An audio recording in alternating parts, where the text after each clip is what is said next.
We need to dig deeper to understand what's going on with your sleep, to understand if it's optimized. Some people will go, I don't have a sleep problem. This episode isn't for me. This episode's for everybody because I don't have a sleep problem and never have, but I'm still hyper aware and protective and prioritize my sleep because I'm all about optimizing. I don't need something to be wrong with me to need to go fix it. I want to know, well, where am I at and how could it be better? This is the Born to be Brilliant podcast, helping you harness the habits and unlock the tools to bring you more meaning, vibrance, and the personal power to help you shine like the diamond you are. So I get asked about sleep all the time. Those of you who don't know, I started a business in 2014 as a sleep consultant, helping parents with little ones sleep and helping them to get the best sleep that they can for their age and stage, because I saw the impact, and actually I'd walked the path and felt the impact that sleep deprivation can have. It's seriously detrimental, dangerous even. And it was something I thought about for a while, and then I couldn't actually resist because I couldn't bear hearing any more stories of exhausted parents suffering and the kids suffering.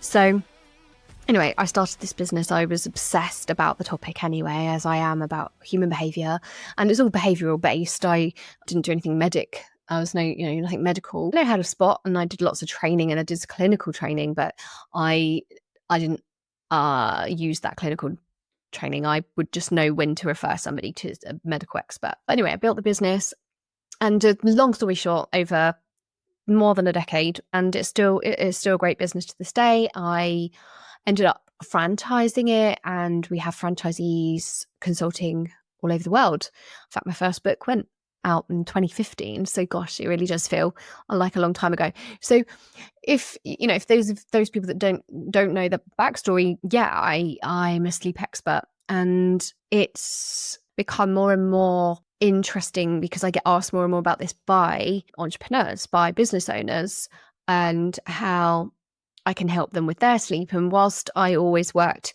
with parents and the subject matter was the child's sleep, a lot of the principles and the science is the same, but there are other factors. And the number one cause of sleep problems in adults is stress. That comes in all shapes and sizes in itself.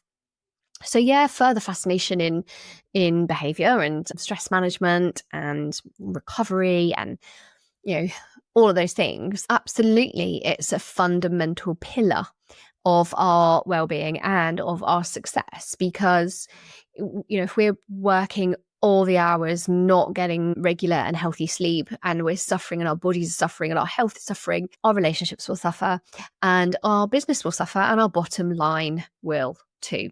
It's inevitable. So I don't think there's quite so much talk these days about crushing it and burning the candle at both ends and in sacrifice and working all the hours. I think that culture has died down, but it is still very real. And there are times when, for the best of us and the best of intentions, we still will go, oh my God, I had a really late one working on this project and it had to get done, or I couldn't put it down, or you're traveling and you're in different time zones, and it happens. I think the difference is if you're aware and you're like, okay, I had to do that, but it's not the norm, and I'm going to get back to normal now, or I'm going to get back to routine now. It's okay. If it's short term, you can do that. Why though? Why does it matter? Because some people I do speak to, like I've spoken on stages, I've spoken at events, and you'll get people in the room who are like, oh my God, this is so for me right now. And then I'll have people challenge me. And I love it. I love a challenge. And I'll get people challenge me, and they're like, oh, I just don't need that much sleep. Yeah, I've survived on 5 hours of sleep for years. I'm fine. And I'm like, are you though? Are you though? I'd love to actually know like how fine you really are. And, if we delve deep and look at some indicators, we'll probably find that you're not actually. And also it's what you don't know. So like the impact that poor sleep is having on you that you're unaware of because you think you're fine. Just like I have known myself to have an espresso on a plane and then fall asleep. And lots of people might be like, yeah, I do too. That's different. You're on a plane and there's white noise and it's probably tired and whatever. And I am a good sleeper, but I also know that that wasn't quality sleep and that wouldn't have been good sleep. It was just that I nodded off. And there's a difference between your eyes closing and you slipping into a state of sleep and you actually having good, healthy sleep. I cannot to this day understand why people go out for dinner and then order coffee at the end. I'm like, when people ask, I almost have to stop myself and bite my tongue from going, are you crazy? When they offer you coffee at the end of a meal in the evening. Like for me, I have a midday rule and it may be stretched to 1 p.m., but I will not consume a caffeinated drink after that time because I know the damage it will do inside my system. I'll still sleep. It won't affect me. So people will go, oh, I can and I still sleep. I'm like, sure you do. But is it good sleep? Is it quality sleep? Or are you crashing out and you crash and burn and you think you're fine, but you don't know what's chemically going on in your system. You don't know what your recovery rate is like. You don't know that potentially your heart rate is heightened longer through the night and causing you to have lower recovery levels, and that's affecting your organs. Like people just don't know, or your brain. People don't know this stuff. So it's easy to shrug it off and think that, oh yeah, I'm fine, or yeah, that's fine for me, or it works for me, but does it? And we are all different. I accept that, but not by that much. So yes, we have what they call chronotypes, not as simple as a morning person or a night person. It's more dynamic than that. But we do have chronotypes and we do have optimum patterns. So some people do operate better earlier, some people operate better later, some are more mainstream and some are quite erratic. But ultimately, the amount of sleep a human adult requires isn't that different from one human to another. It might be slightly, but it isn't vastly different. Shift work's another one. It's an absolute killer. It's not healthy. And if you do shift work, I suggest you try and keep that to a certain period of years and then you change your role, because it will age you and it will kill you. Sleep deprivation will lead to so many other things. It can be behind so many other things, but it's like silent disease, because you can't see the effects or you can't see them straight away and you pay for them later on in life. But inflammation is worse. What do we then lead to? Heart disease, diabetes, even neurodivergent people will find that it's worse because of poor sleep, or they have poor sleep because of it, but it's a bit cyclical. It's at the root of everything. Sleep is right there on the lowest level of Maslow's hierarchy of needs, right at the bottom of the pyramid, along with food and water and air. That's how crucial it is. 11 days is the longest a human has gone without sleep. In the controlled experiment, most of us would die before that. That's how crucial our sleep is. We can't just keep going. It doesn't work like that. We don't operate like that. We would hallucinate and go crazy long before that. And yeah, I mean, I can talk about all the reasons why till I'm blue in the face, because I'm really passionate about this subject and know a lot about it. But how does this relate to you? How does this relate to your performance as an entrepreneur? Because if you know that your sleep's not great, but you keep putting it off and putting it on the back burner as something it's not a priority and you'll deal with it later, the consequences might catch up with you before you get around to it. And if you don't know that your sleep's not great, or you think your sleep is great but maybe it isn't, I would look into that. I would double check, like, is it though? Is it really good? I think I sleep well, but do I? I've always been like, I sleep really well. I now measure my sleep and track it and look at all the data. And sometimes I think I haven't slept well and I'm like, actually I really did. And other times I think I have slept well and I'm like, oh God, my recovery is awful. Why? Oh, I'm fighting a cold. Oh, it's the time of the month. Like, it could be all sorts of things affect our sleep.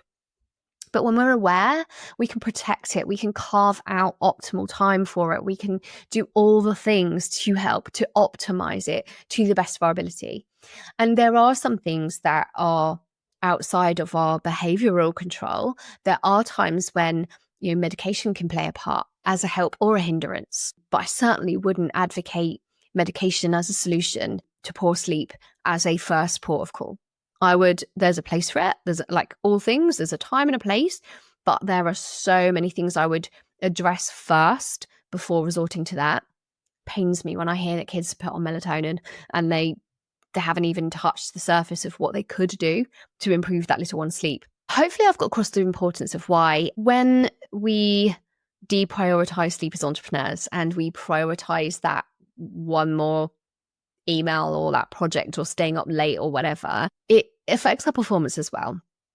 It categorically does. Our brain function is not the same after poor sleep. It isn't going to be. So whether you're a creative, it might stifle your creativity. If you're a problem solver, if you're an analyst, it doesn't really matter what your role is, your brain will not be firing in the same way that it would on healthy sleep.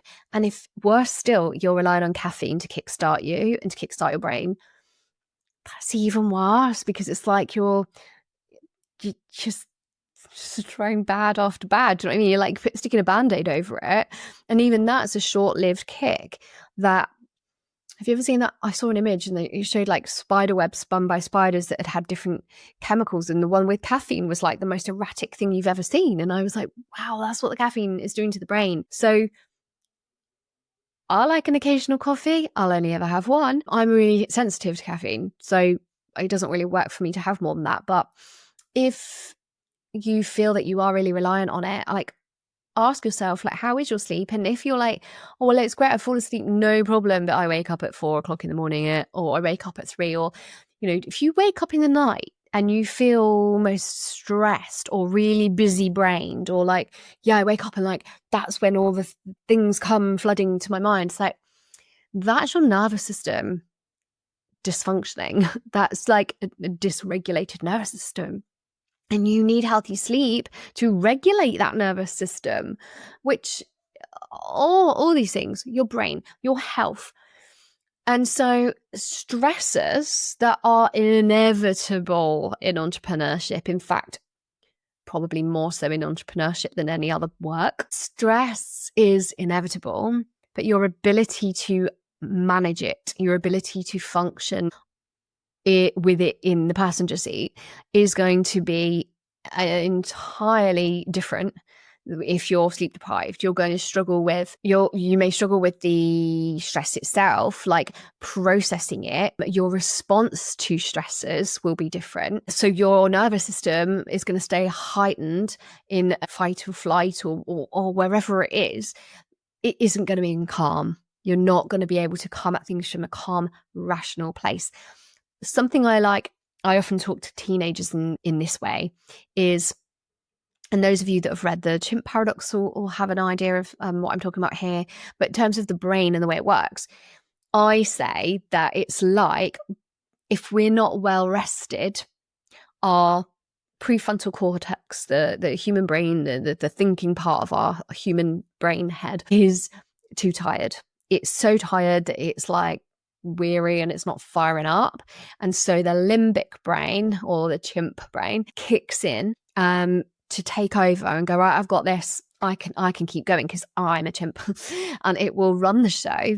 And so even your social and emotional well-being can be at stake, because you're not going to react to things from a rational place. You're going to react to things from an irrational place. You're going to be a chimp about it. Like, I think of this like road rage, you're well rested and you're calm and you're fine. You'll be like, okay, that was really annoying. If your chimp's on, running the show, you're going to be all like, oh, what's going on? That's outrageous. Like, just everything.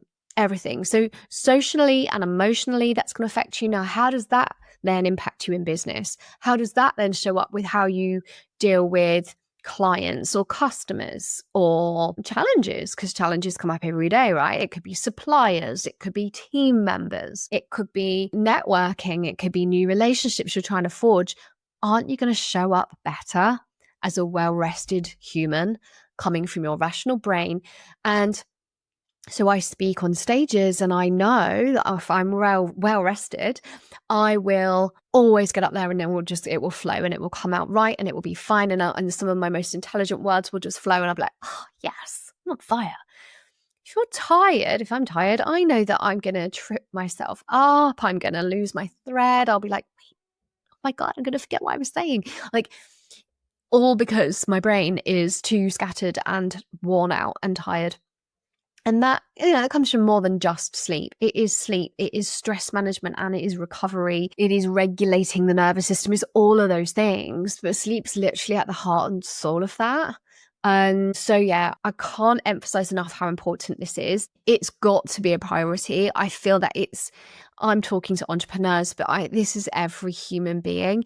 I've spent more than a decade helping parents to help children with this so that they can get the best start in life, because you see these kiddies and they're fractious and they're not functioning at their best, and sure, they survive, and yeah, eventually they sleep, and people will just go, they'll be fine. Like, yeah, but at what cost? Like, a poor sleep in childhood, you're starving them of precious years of amazing development. They're like total sponges when they're small. How much more would they absorb in a well-rested brain and body more so than in the exhausted, irrational, emotionally charged state that they're in because they're so tired? And the same goes for the parents. Who wants to look back and go, oh yeah, it was all a big blur, I was exhausted most of the time, compared to like, oh my god, no, I embraced and loved and made the most of every minute of that, and I remember it all so fondly. Or it's not all fondly, is it? But like, you were present because you weren't absolutely exhausted. So like, I've spent over a decade talking and teaching this stuff, but poor sleep in childhood will lead to poor sleep in, or not necessarily, but can lead to poor habits that continue into adulthood. Oh, that's not to mention through the teen years, through education, through learning, through performance in that space that's developing the human that, the adult human that person's going to become. So I think this is vital from the start, which is why I've always been so passionate about his work. But then you take this through to every person on this planet, and I do think that it's becoming like an epidemic of a health problem. I know already the billions that poor sleep costs societies. It's hundreds of billions in the US, it's billions in the UK, that on the economy. Poor sleep in the workplace, what's that costing big employers? They've got a workforce full of tired people that aren't optimal in their performance. Oh, just every dynamic. I could go on. And yes, it's solvable. So those of you that are nodding along and going, oh my God, this is what I needed to hear right now, but what can I do about it? We can do something about it. And if that is you, please do jump on any of my platforms and just send me a message with the word sleep, and I'll show you what we can do about it. But there are always things. So I don't want you going, yeah, but, okay? I don't want, yeah, but I can't because, or yeah, but I can't get better sleep because. I know people who run multi-million-pound businesses, and they will invest in things like comfy beds and business or first class flights, because they know that sleep and that rest is a priority to their performance when they get to the other side, and it's a priority to their long-term health. I won't go into the science of the cell at a cellular level, what it does to you, but you will age faster if you don't get good sleep. It will affect not only your physical aging, but your internal body clock as well, and all these things. These people care about that so much that they will invest in those things. So yes, I can almost hear the women in the perimenopausal, menopausal years going, yeah, but that's at play and that's affecting me. It's like, yeah, I hear you. And absolutely, that can happen. But if that is where you are at in life, if that is the season of life you're in, and you feel that you're blaming poor sleep on menopause, then I can tell you now, it probably isn't the only thing. So I would go through loads of other contributing factors. At that same time in life, you can start to get empty nest syndrome. You can be stressed and worried about your growing up children. That can impact your sleep as well.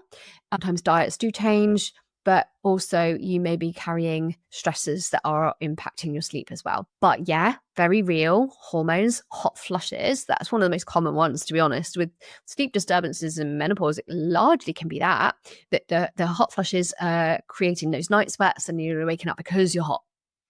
And it can be that, or needing the bathroom more. It can be real practical things, but there's there's ways to solve that. So I really don't want anyone to sit there and go, I can't be helped though, so I'm going to have to live with it. That's so defeatist. And why? Why do you want to settle for that poor sleep? And then even the older generations, so retired people who are way beyond this, who struggle with sleep. And I know that quite often there is something underlying. It could be a long-standing habit from a career. It can also be undealt with stress from the past or trauma that has led to a nervous system dysregulation, that even though they may be like, everything's fine now, it's like, but there's a deep set dysregulation in that nervous system, and that is causing you to have disturbed sleep.